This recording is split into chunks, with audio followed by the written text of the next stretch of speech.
आवाज हा येतोय? बोला. नमस्कार बोला. नमस्कार सर. नुकतंच पुण्यामध्ये नसरापूरमध्ये एका चिमुकलीवर अत्याचार झालाय हो. आणि त्या घटनेला 24 तास अजूनही उलटले नाहीयेत. पण जे आपल्या महाराष्ट्रातले कीर्तनकार आहेत इंदोरीकर महाराज, त्यांच्या मुलीच्या लग्नासाठी आपल्या सरकारमधले बरेचसे नेते मंडळी पोहोचलेत. तर हे योग्य आहे का? हे जे सरकार आहे ते साध्या माणसाच्या जखमेवर मीठ चोळतंय का? असं आहे, महाराष्ट्रामध्ये मुख्यमंत्र्यांनी दखल घेतली आहे. घटना अत्यंत संवेदनशील आणि दुःखदायक आहे, वाईट घटना आहे. त्यावर ऑलरेडी राज्याचे मुख्यमंत्री स्वतः लक्ष देऊन आहे. लक्ष देत आहेत म्हणजे काय चाललंय नेमकं?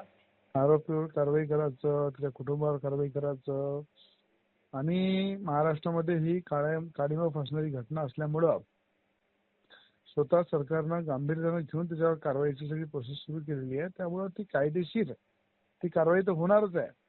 पण मला असं वाटतं संवेदनशील विषय असल्यामुळं काही लोकांनी चांगले टाळायला पाहिजे होते.